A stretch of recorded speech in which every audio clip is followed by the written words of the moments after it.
നമ്മൾ KGF ഒക്കെ കാണുമ്പോൾ ആഗ്രഹിച്ചിട്ടില്ല മലയാളത്തിൽ ഇങ്ങനെ ഒരു മൂവി ഉണ്ടെന്നുള്ളത്. സോ അടിപൊളിയായിട്ട് മാർക്ക് പോയി. സൂപ്പർ, എനിക്ക് ഇഷ്ടപ്പെട്ടു. പിന്നെ അടിപൊളി. ഞാൻ ആക്ച്വലി ഇപ്പോൾ ഇന്ത്യ ടുഡേ ഒരു ഇന്റർവ്യൂ ഫുൾ ഇരുന്ന് കണ്ടു. ഭയങ്കര അടിപൊളി. കാരണം നമ്മുടെ ഒരു ഞാൻ ഇന്ത്യ മൊത്തത്തിൽ ചർച്ച ചെയ്യുന്നുണ്ട്. ഇനിയിപ്പോൾ വയലൻസിന് ഇത് തന്നെയാണ് ഒരു ബെഞ്ച് മാർക്ക് അല്ലേ? ഉണ്ണിമന്ദൻ ഒരുപാട് താങ്കളെ പോലെ ചവിട്ടി എന്തോ പറയാ, തീയിൽ കുരുത്താൽ വെയിലത്ത് പാടില്ല എന്ന് പറയുന്നതൊക്കെ.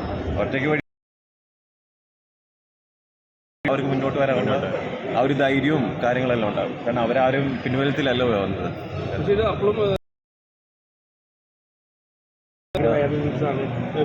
അങ്ങനെയാണല്ലോ അവർ മാർക്കറ്റ് ചെയ്തിരിക്കുന്നത്. വയലന്റ് മൂവിയാണ്, അത് വേണമെങ്കിൽ കാണുക, മനസ്സിലായി. ഓൺലി മൂവിയാണ്. സോ അങ്ങനെയുള്ളവർ വന്ന് കണ്ടാൽ മതി. അത് അങ്ങനെയാണല്ലോ അവർ മാർക്കറ്റ് ചെയ്തിരിക്കുന്നത്. അല്ലാതെ ഇത് നിങ്ങൾ കുട്ടികളെ സ്ത്രീകളെല്ലാം വന്ന് കാണണമെന്നൊന്നും അവരെന്ത് ചെയ്തിട്ടില്ല. കാണുക എന്നാണ് പറഞ്ഞിരിക്കുന്നത്. അതിന്റെ ഒരു എന്താ പറയുക 100% അവർ കൊടുത്തിട്ടുണ്ട്.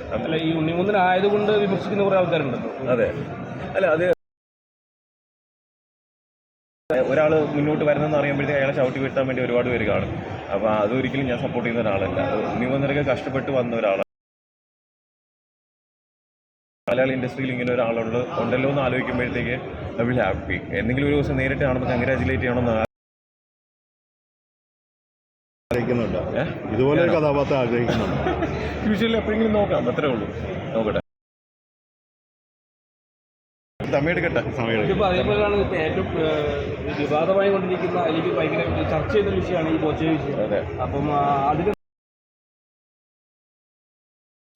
വരേണ്ട ആവശ്യമുണ്ട്. കാരണം ഫേക്ക് ഐഡി ക്രിയേറ്റ് ചെയ്ത് പലർക്കും എന്തും അറിയാം എന്തും പറയാമെന്നുള്ളൊരു കാര്യമില്ല. സോ അത് നമ്മൾ ഗവൺമെൻറ് തന്നെ ഇടപെട്ടിട്ട്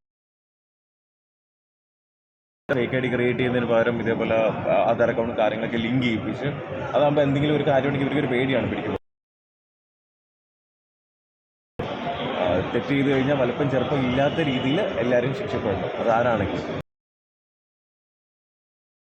ക്ഷേമങ്ങൾ കേട്ടിട്ടുണ്ട്, അക്കൗണ്ടുകൾ ടൈക്കൗണ്ട്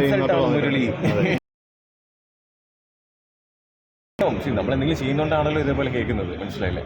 ഇത് ഞാൻ പറഞ്ഞു, ഞാൻ ഒരിക്കലും പെർഫെക്റ്റ് ആയിട്ടുള്ള ഒരാളൊന്നുമല്ല. എൻ്റെ ഭാഗത്ത് മിസ്റ്റേക്സ് ഒക്കെ ഉണ്ടായിട്ടുള്ള ഒരാളാണ്. എൻ്റെ ബെറ്റർ വെർഷൻ കൊണ്ടുവരാൻ മാത്രമേ ഞാൻ ചിന്തിക്കുന്നുള്ളൂ. അതിന് ഓരോ ദിവസവും ട്രൈ ചെയ്യുന്ന ഒരാളാണ്. ഈ റോബിൻ കുറച്ച് കാലമായിട്ട് ഇങ്ങനെ പതുങ്ങിയിരിക്കുകയാണ്. അപ്പം ഈ പുലി അങ്ങനെയൊന്നുമല്ല. ഞാൻ എൻ്റെ ആഗ്രഹങ്ങളൊക്കെ ചെയ്യാൻ വേണ്ടി പയ്യെ ശ്രമിച്ചുകൊണ്ടിരിക്കുന്ന ഒരാളാണ്. ബുദ്ധിമുട്ടുകൾ നമ്മൾ നേരിടേണ്ടി വരും. ഒരുപാട് പേര് നമുക്ക് ശത്രുക്കളാണ്. അതെല്ലാം തരണം ചെയ്ത് മുന്നോട്ട് വരിക എന്നുള്ളതാണല്ലോ. സോ അതിനുവേണ്ടി നമ്മുടെ സ്റ്റാൻഡ്